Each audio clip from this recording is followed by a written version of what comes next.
Bonsoir mes amis couche-tards et insomniaques, ou bonne nuit vu l'heure tardive. Bienvenue dans l'émission de minuit. Pour rappel, dans cette émission, je vous fais découvrir des histoires issues de vieux enregistrements de vidéos oubliées ou de vieux enregistrements audio. Parfois, je vous les diffuse telles quelles lorsque c'est possible, et d'autres fois, c'est moi qui vous les raconte.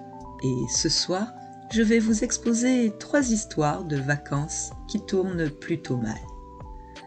Il y aura l'histoire des vacances de Léa sur une île tropicale, la mésaventure de Justine et enfin, je vous raconterai l'anecdote sur le Airbnb extrêmement glauque de Thomas, même si à l'époque, on appelait ça de la location entre particuliers. Voici l'enregistrement de Léa, partie avec son amie en excursion sur une île. Je préfère vous prévenir à l'avance, l'audio nous laisse un peu sur notre faim. Mais il faut savoir que Léa a disparu, tout comme l'amie qui l'accompagnait. Seules certaines de leurs affaires ont été retrouvées, emportées par les eaux. Un sac a été trouvé à l'embouchure d'un des fleuves de l'île. Il contenait, entre autres, du matériel vidéo, emballé de façon étanche, sûrement en cas de chute lors des traversées de ruisseaux. Des recherches ont été menées sur place par les autorités pour retrouver l'un et l'autre, mais elles n'ont rien donné. J'ai été invitée à passer des vacances sur une île tropicale par mon ami Titi.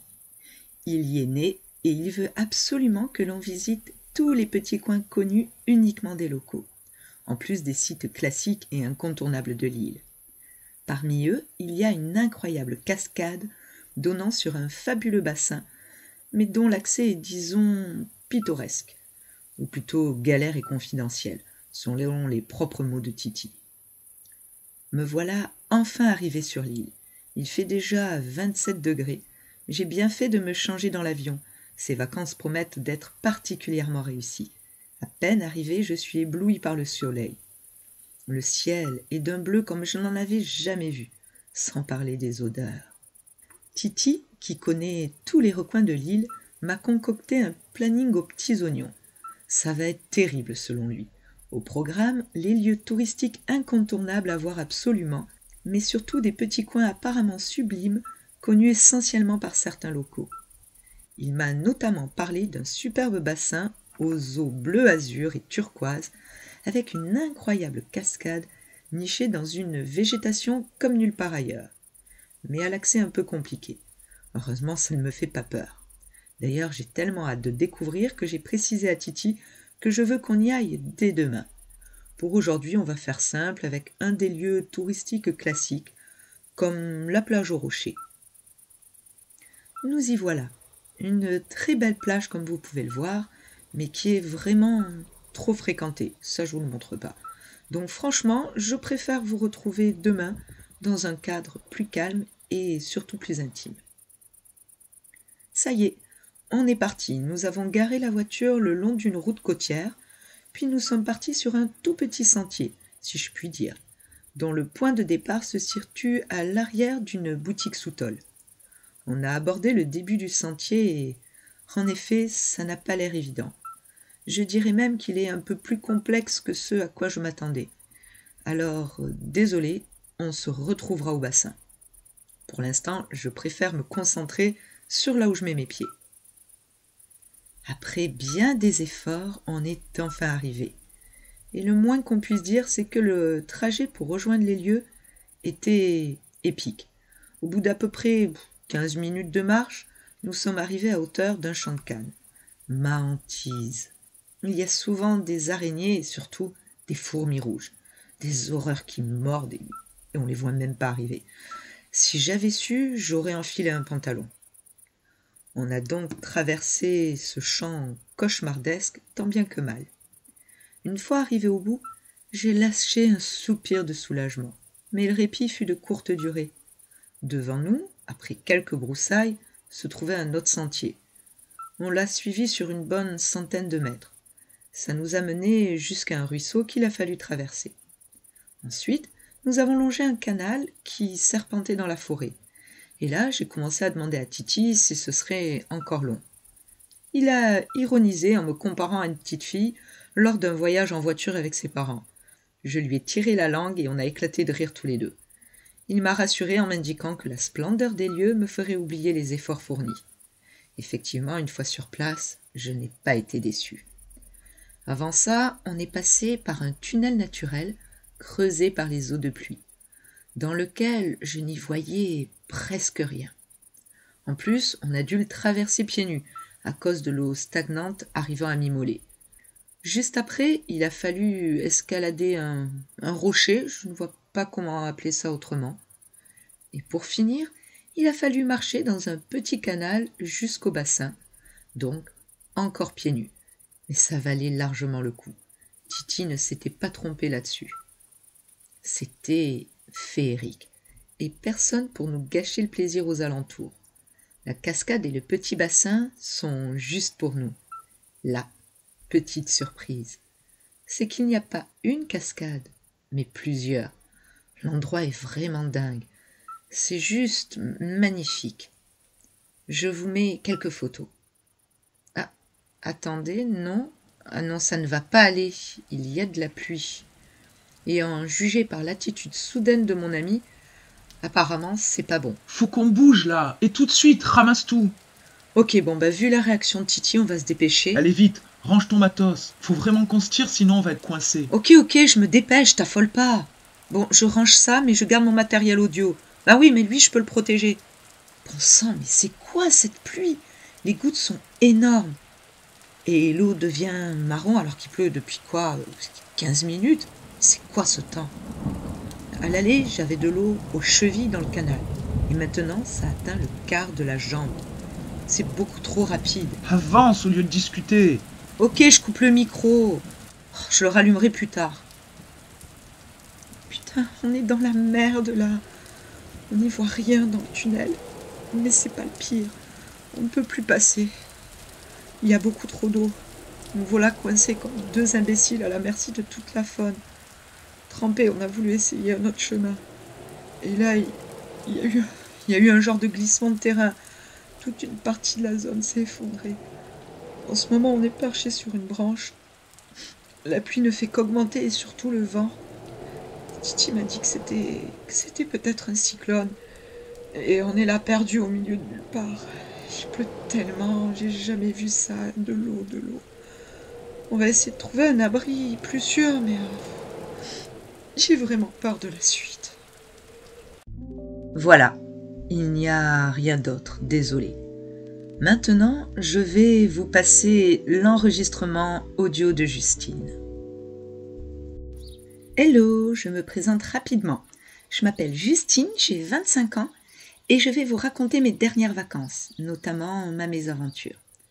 Donc, pour ces fameuses vacances, j'ai choisi de partir à l'étranger. Alors oui, je sais, partir seule, c'est pas vraiment conseillé.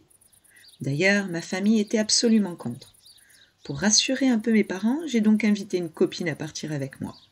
Ce qu'elle a accepté immédiatement, trop contente de partir à l'aventure entre filles. Là encore, mes vieux ne trouvaient pas ça suffisamment rassurant.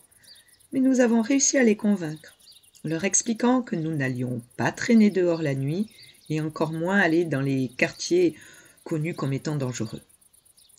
Les premiers jours se sont très bien passés.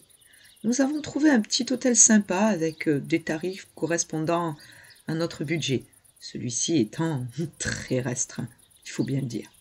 Par la suite du séjour, nous avons souhaité sortir un peu du circuit touristique traditionnel, tout en restant prudente, bien évidemment. Nous nous sommes renseignés sur les coins à éviter et ceux qui étaient plus pittoresques, ainsi que sur les habitants qui avaient l'habitude de recevoir des touristes et qui faisaient du bed and breakfast. On a passé une semaine à se rendre dans des coins différents tous les 2 jours avec de très belles surprises, surtout au niveau de la cuisine. Nous sommes entre autres tombés chez un couple qui cuisinait super bien. On a mangé des plats typiques très bien préparés. Un régal. Nous avons donc décidé de continuer sur cette lancée. D'autant qu'économiquement parlant, c'était vraiment intéressant. Moins cher qu'un hôtel, peut-être parfois un peu moins confortable. Et encore, Il nous est arrivé de tomber sur des chambres dignes d'un palace, je vous assure. Et côté nourriture, on s'en sort bien mieux, souvent bien meilleur qu'en restaurant ou en hôtel. Par la suite, un habitant nous a conseillé un ancien parc avec de belles structures, un temple, un dragon de pierre, un minaret. Évidemment, étant toutes deux passionnées d'urbex, l'occasion était trop belle pour ne pas la saisir. Surtout que ça reste un lieu plutôt connu et relativement fréquenté, aussi bien apparemment par des locaux que par quelques touristes amateurs de ce genre d'endroit. Pour y accéder, on nous a conseillé d'utiliser les Uber locaux, ce que nous avons fait. À l'aller, on a eu droit à un homme imposant. Il avait une telle envergure que je me suis demandé deux choses. 1. Comment est-ce qu'il tient dans sa voiture? Et 2. Est-ce qu'il va pas nous tuer en chemin? Parce qu'il faut l'avouer, sa présentation, que ce soit sa coiffure ou l'état de propreté de ses vêtements, ça laissait vraiment à désirer. Il portait un vieux t-shirt agrémenté d'une belle tache orange et un short un peu trop petit pour lui. Et il avait clairement une mine patibulaire, sans parler de sa voiture. Une vieille guimbarde tellement bricolée qu'il m'était impossible de donner la marque. Une portière blanche, l'autre marron, la pire voiture dans laquelle je suis jamais montée. Car oui, nous avons pris ce transport. Je me suis raisonnée et j'ai fait taire la petite voix de l'angoisse en moi. Et j'ai bien fait. Malgré toutes nos inquiétudes, le trajet s'est très bien déroulé. Le mec était super sympa. Il parlait quelques mots de notre langue, mais nous avons surtout communiqué en anglais. En chemin, il s'est même arrêté pour nous expliquer qu'il fallait programmer notre transport retour dès maintenant, parce qu'après il n'y avait plus de réseau. Il nous aurait bien pris pour le retour, mais il n'était pas dispo l'après-midi. Et il nous a aussi indiqué plusieurs coins sympas à voir et nous a même parlé de quelques spots d'urbex sûrs pour 2 filles seules, et a mentionné même certains lieux absolument à éviter. En nous déposant, il nous a montré par où commencer pour ne rien louper. Et franchement, je crois que c'était le meilleur urbex qu'on ait jamais fait. Peut-être parce que c'était complètement inattendu et improvisé, ou alors parce que les lieux étaient incroyables. On se serait cru dans le film Chihiro, un immense parc abandonné, composé de décors variés, inspirés apparemment de diverses cultures, comme si les créateurs avaient voulu constituer un thème international pour plaire à toutes les catégories de touristes. La journée est passée tellement vite que nous ne l'avons pas vu passer. Sans même nous en rendre compte, c'était déjà l'heure de partir. J'étais un peu en train de râler en pensant que vu l'ampleur des lieux, on avait vu vraiment trop court en donnant l'heure du rendez-vous à notre Uber local. Il devait rester au moins 3 ou 4 heures avant la nuit quand il est arrivé. Cette fois, la voiture était correcte, bien que le modèle avait au moins une bonne quinzaine d'années. Le conducteur était un jeune homme dans les 20-25 ans, avec un air sympathique. Mais, bien sûr, il ne faut pas se fier aux apparences. Il était plutôt poli et assez avenant, bien que moins bavard que notre conducteur précédent. Nous avons quand même discuté et il nous a appris que non loin de là, il existait un autre spot d'urbex, peu connu celui-ci, un ancien complexe pour retraite New Age, avec des constructions complètement atypiques, et même un temple. Franchement intéressé, j'ai calculé qu'a priori on avait largement le temps d'une exploration supplémentaire avant la tombée de la nuit. Nous nous sommes donc embarqués pour une nouvelle découverte. Toutefois, au bout de 20 minutes de chemin au travers de la flore locale, j'ai commencé à ressentir un malaise. Ma petite voix intérieure se manifestait à nouveau. Cette fois, j'avais le sentiment étrange que je ne devais pas la faire taire, mais au contraire l'écouter. Le jeune homme de l'Uber nous avait dit que c'était pas très loin, et ça faisait déjà un moment qu'on roulait au milieu de nulle part. Et c'est là que j'ai vu quelque chose de dissimulé sous le siège. Une sorte de bâche, pliée et tachée. Elle était parsemée de taches sombres et rougeâtres, faisant réellement penser à du sang. J'ai commencé à l'observer, ainsi que l'intérieur de la voiture. Lui avait des petites marques de griffures au niveau de la nuque et il semblait très concentré. Il ne parlait quasiment plus. Je n'y avais pas prêté attention avant, mais il y avait une drôle d'odeur dans tout l'habitacle. Et en me penchant pour parler à mon ami, j'ai vu autre chose. Comment est-ce qu'on n'avait pas pu le voir? Sur la plage avant, sous son chapeau, il y avait une arme. Pourquoi est-ce qu'il avait ça? Alice, mon amie, lui a demandé si le trajet était encore long, parce qu'elle ne voulait pas rentrer de nuit. Il s'est alors comporté comme s'il n'avait rien entendu et se contentait de se murer dans le silence. Là, par réaction, j'ai engueulé Alice, lui disant qu'elle avait toujours peur de tout, qu'on allait s'éclater, et que même si on rentrait de nuit pour une fois, c'était pas bien grave. Après tout, on était en vacances. Puis, j'ai demandé au chauffeur qu'on s'arrête pour que je puisse faire pipi dans les broussailles, car j'ai cette curieuse habitude d'avoir toujours envie de pisser à n'importe quel moment, particulièrement quand je suis en colère. Là, je dis à Alice que si elle n'est pas contente, c'est pas la peine de venir, et qu'elle n'avait qu'à rester chez elle, surpris par cette dispute. Agacé par nos cris, le chauffeur s'est arrêté à proximité de buissons. Je descends alors et ouvre la portière d'Alice, commençant à l'insulter de toutes parts. Je l'empêche de sortir. Je lui hurle dessus, tant et tant que cela pousse le chauffeur à faire exactement ce que j'attendais. Sortir de la voiture. Là, je me précipite à l'intérieur et je démarre en trombe. 100 mètres plus loin, je fais demi-tour et commence à m'excuser auprès d'Alice. Je lui explique que je n'ai pas senti le conducteur. Je lui montre alors l'arme et la bâche. Une fois arrivés dans une zone en sécurité, nous nous sommes renseignés auprès de passants pour savoir où était le service de police le plus proche. Ceci afin d'expliquer aux inspecteurs ce qui nous était arrivé et de leur laisser la voiture. C'est là que nous avons appris que nous l'avions échappé belle. Plusieurs personnes avaient été portées disparues dans la région et un corps a même été retrouvé proche de l'urbex. Les policiers nous ont également appris qu'il n'existait aucun centre New Age. Plus jamais nous ne monterons en voiture avec un inconnu. Voilà.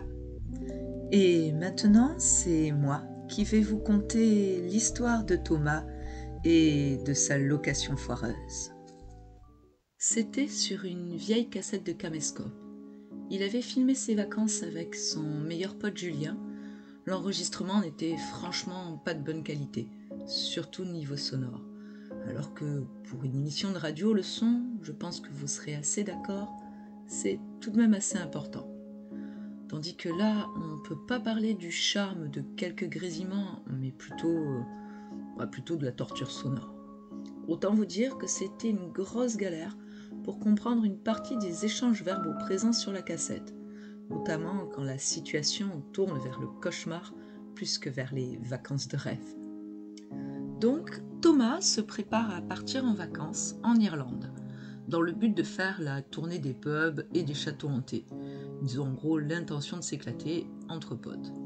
Donc il va y aller avec son meilleur ami et ils n'ont qu'un tout petit budget à leur disposition. Mais ils comptent bien faire la fête, surtout que 2 autres de leurs amis doivent les rejoindre au bout de 3 jours. Ils choisissent donc de se trouver une location peu chère et surtout un peu à l'écart pour pouvoir faire la fête. Et ceci sans causer trop de dérangements et éviter d'être eux-mêmes interrompus par d'éventuels voisins mécontents. Ils épluchent les petites annonces et trouvent le lieu parfait. C'est ce qu'ils se disent. Une ancienne ferme à proximité de diverses commodités, située dans une petite ville proche de plusieurs châteaux à visiter. Donc pub et commerce à proximité, sans voisins directs, parfait pour le petit groupe. Thomas décroche son téléphone et fait la réservation. La personne à l'autre bout du fil lui explique que, malheureusement, à cette période, même si le lieu choisi est disponible, elle ne l'est pas. Elle propose une autre alternative, elle peut éventuellement leur laisser les clés cachées sur les lieux, à condition que Thomas effectue un premier versement. Il lui dit donc qu'il indique qu'il va réfléchir et qu'il rappellera d'ici 18h. Entre-temps, évidemment, ils essayent de trouver autre chose, mais rien ne correspond. C'est soit trop cher, soit des lieux où lui et ses potes ne pourraient pas faire la fête en faisant plein de bruit, soit c'est carrément indisponible. Il aurait même arrivé qu'on leur refuse la location sous prétexte que, même si c'est pas tout à fait faux dans leur cas, que les jeunes font toujours la fête et qu'il y a souvent des dégâts. Donc il ne restait plus qu'à accepter la proposition du premier lieu trouvé. Après tout, tant mieux. Si le proprio est absent, lui et sa petite bande d'amis n'en seront que plus tranquilles. Une fois toutes les démarches effectuées, les sacs prêts, c'est parti pour un séjour entre potes à boire des coups et à chasser les fantômes. Cependant, en arrivant sur place avec Julien, c'est la douche froide, au sens littéral comme figuré. En effet, ils arrivent sous une pluie battante et glaciale. Le ciel est gris foncé et à 15h, on se croirait déjà en fin de journée. Dans ce décor orageux, ils parviennent finalement à la maison et comment décrire leur état ? Surpris, bien sûr, mais le terme plus adapté dans ce cas précis, c'est dépité. Ils se sont retrouvés face à une vieille ferme qui semblait à peine tenir debout, ayant connu ses heures de gloire il y a fort longtemps. Rapidement, malgré la pluie, Thomas et Julien trouvent la clé et se mettent enfin à l'abri. Heureusement, l'intérieur a au moins l'air d'être sain, dans le sens où le plafond ne donne pas l'impression de vouloir leur tomber dessus d'un instant à l'autre, comme il pouvait le laisser paraître depuis l'extérieur. Malgré ça, une ambiance glauque règne dans toute la maison. Ils font le tour de la propriété. Certes, il ne fait ni froid ni humide, mais ça n'empêchait pas Thomas de frissonner, comme s'il avait un mauvais pressentiment. La configuration des lieux, impossible à voir sur l'annonce, était pour le moins curieuse. On pouvait citer pêle-mêle les toilettes dans la cuisine, une salle d'eau donnant directement sur le salon, des pièces semblant bien plus petites qu'elles ne devraient, et 2 chambres en enfilade. Les tapisseries, en assez bon état, mais franchement vieillottes et jaunies par le temps. Et surtout, cette sensation étrange qui ne quittait pas Thomas. L'impression que quelque chose n'allait pas. Avec la nuit, cette intuition n'a fait que grandir, l'angoissant encore plus. Il n'osa pas tout de suite en parler à Julien, voulant essayer de se rassurer et surtout de profiter de ses vacances tant attendues. Pour leur première soirée, les 2 amis ont décidé d'aller chercher quelques bières et ou des pizzas ou tout autre aliment, tant que c'est déjà prêt, chaud et que c'était pas du haggis, la panse de brebis farcie, histoire de profiter un peu de leur séjour et pour Thomas surtout de se changer les idées. À leur retour de course, qui s'était plutôt bien déroulé, aussitôt dans la maison, Thomas eut à nouveau cette impression étrange, comme s'il était observé. Pourtant, il était seul dans la pièce. Vraiment mal à l'aise, il se décide à en parler à Julien. En bon pote, ce dernier l'écouta et lui proposa de voir dès le lendemain s'il ne pouvait pas trouver autre chose. Thomas accepta un peu à contre-cœur. Lui, il aurait préféré se barrer tout de suite, même si c'était pas très réaliste. Les 2 amis mangèrent et burent quelques bières avant d'aller se coucher. Thomas, ayant beaucoup de difficultés à s'endormir, retourna dans le salon avec l'idée de regarder un peu la télé en se servant une bière. Alors qu'il matait une vieille rediffusion, il eut encore cette vilaine sensation d'être observé. Seul, dans la nuit, dans le salon, il se sentit encore plus mal à l'aise que la première fois. Il décida de se servir un verre d'eau et de retourner se coucher. Auparavant, un petit détour par les toilettes. Alors qu'il était dans ses WC, tout aussi étrangement situé que le reste des pièces dans la demeure, il entendit comme un craquement et de légers bruits de pas. Il alla aussitôt vérifier s'il s'agissait de Julien, mais ce n'était pas lui. Il ronflait suffisamment fort pour qu'il n'y ait aucun doute sur le fait qu'il soit bien en train de dormir. Au même instant, il entendit à nouveau un bruit proche. Malgré sa peur, il réussit à se convaincre que réveiller Julien ne servira à rien. Après tout, la maison était ancienne et tout le monde sait que les vieilles baraques craquent et font des bruits. Une fois dans son lit, il entend à nouveau un bruit semblant provenir du mur. Se sentant à nouveau observé, il commence à se dire que les lieux sont peut-être hantés. Et c'est sur cette dernière pensée que Thomas finit par s'endormir vers 2 heures du matin. Après un petit déjeuner express, Thomas et Julien sont partants pour leur programme du jour. Chercher un nouveau logement, visiter un château et passer au pub avant de rassembler leurs affaires, sans oublier de communiquer leur nouvelle adresse à leurs potes avant tout ça. Malheureusement, la recherche pour dégoter un autre logement fut un échec. À l'opposé, la visite du château fut, elle, une vraie réussite, bien qu'un peu déçus de ne voir aucun fantôme. Pour se consoler, ils se sont rendus au pub. Mais de retour à la maison et la porte tout juste franchie, l'impression d'être observé revint au galop, avec le sentiment qu'un fantôme n'en était pas la cause. Thomas essaya de persuader Julien qu'il se passait un truc pas net. Conscient que de toute façon il n'avait nulle part où aller et que Thomas n'était vraiment pas à l'aise, Julien lui proposa de faire le tour de chaque pièce, une à une, et de tout étudier en profondeur. C'est après ça qu'ils ont changé d'avis, fait leur bagage et se sont tirés vite fait. Pendant ce tour d'horizon poussé, ils ont tout passé en revue. Dans le fond du garage, il y avait une porte avec un panneau privé à poser dessus.